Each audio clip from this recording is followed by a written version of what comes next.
Hello, I'm Sebastian. Welcome to Nine Nar Trees podcast. Today, I will summarize and review the book.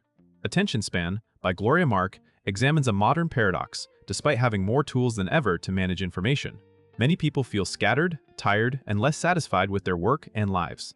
Drawing on the author's long-running research into how people actually behave with digital devices, the book explains how attention shifts are shaped by technology, workplace norms, and our own stress responses. It reframes distraction as more than a personal weakness, showing how constant interruptions and rapid task switching affect mood, performance, and overall well-being.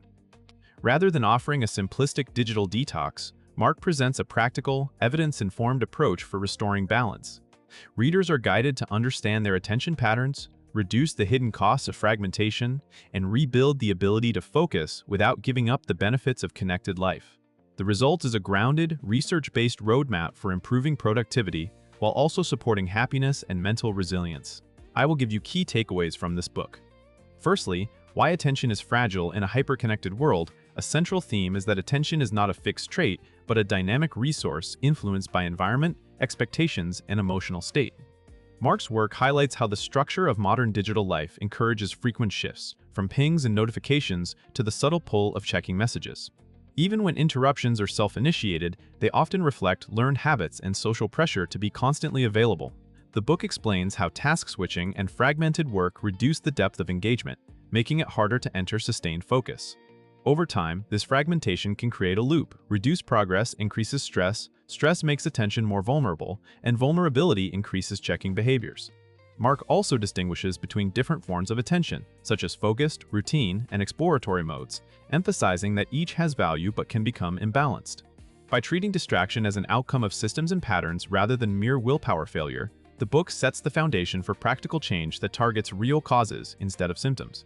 Secondly, the emotional cost of interruptions and rapid task switching. Beyond efficiency, the book connects attention patterns to emotional well-being. Frequent interruptions can produce a persistent sense of urgency, leaving people feeling behind even after a full day of effort. Mark links this experience to stress and mood, explaining that attention does not operate separately from feelings. When work is repeatedly broken into small pieces, it becomes harder to experience progress, satisfaction, and mastery. The result can be irritability, mental fatigue, and reduced resilience, which then further undermines focus. The book also explores why short bursts of checking can feel rewarding in the moment, offering quick relief or social connection, while still degrading sustained concentration over the long run. Importantly, Mark frames well-being as a practical outcome of healthier attention management, not a vague self-care ideal. By identifying the emotional signals that accompany distraction, readers can learn to spot early warning signs, adjust their environment, and choose strategies that protect both productivity and mental balance. Thirdly, measuring attention patterns to regain control. A practical contribution of the book is its focus on awareness and measurement. Mark encourages readers to observe how their attention shifts across a typical day, including what triggers distractions and how long it takes to return to meaningful work. The goal is not obsessive tracking, but clearer insight into personal patterns and the context that we can focus. By treating attention like something that can be studied, readers can move from vague frustration to actionable understanding. The book highlights that different tasks require different kinds of attention, and mismatching task type to context can create unnecessary failure. For example, deep work often collapses in an environment designed for rapid responsiveness. Mark also points to the importance of recovery, showing that attention is renewed through breaks that truly restore rather than simply replace one stream of stimulation with another. With a better map of attention rhythms, readers can plan days more realistically, schedule demanding tasks at better times, and reduce the friction that leads to constant switching. Fourthly, strategies for rebuilding focus without abandoning technology. Rather than urging readers to reject devices, the book offers approaches for using technology more intentionally. Mark emphasizes changing defaults and reducing unnecessary triggers, such as adjusting notification settings, batching communications, and creating predictable windows for email or messaging. These steps can limit the number of moments when attention is pulled away before a person has chosen to switch tasks. The book also highlights the value of single-tasking practices, like defining a clear next action, using time blocks for concentrated work, and designing short rituals that help transition into focus. Another aspect is managing self-interruptions, which often come from anxiety about missing information or a desire for quick relief. Mark's approach supports building tolerance for discomfort during focus, while also planning restorative breaks that prevent burnout. The strategies aim to be sustainable for real life, acknowledging that responsiveness and collaboration matter. By shifting from reactive habits to deliberate routines, readers can improve output while preserving energy and satisfaction. Lastly, creating healthier attention cultures at work and at home, Mark extends the discussion beyond individual habits to the social environment that shapes attention. Workplace norms often reward immediate responses, multitasking, and visible busyness, even when those behaviors degrade quality and increase stress.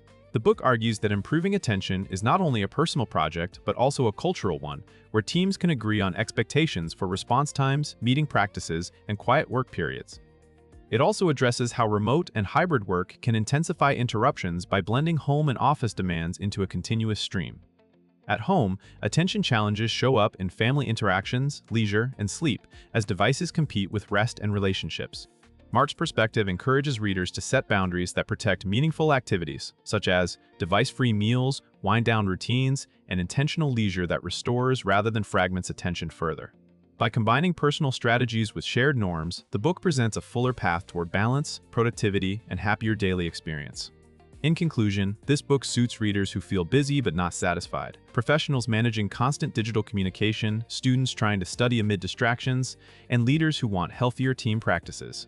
It is also valuable for anyone interested in the science of attention and the real-world consequences of rapid task switching. The core benefit is a clearer understanding of why focus breaks down and how that breakdown affects not just productivity, but stress, mood, and overall life quality. By treating attention as a measurable, trainable resource shaped by systems, the book helps readers replace guilt and vague resolutions with practical changes that fit modern life.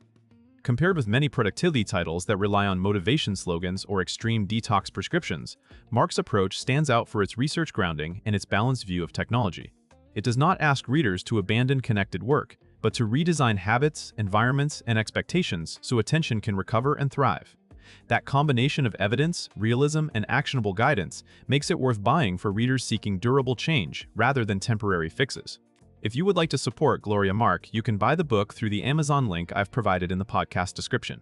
After reading the book, please let me know what you think and share your thoughts. See you around.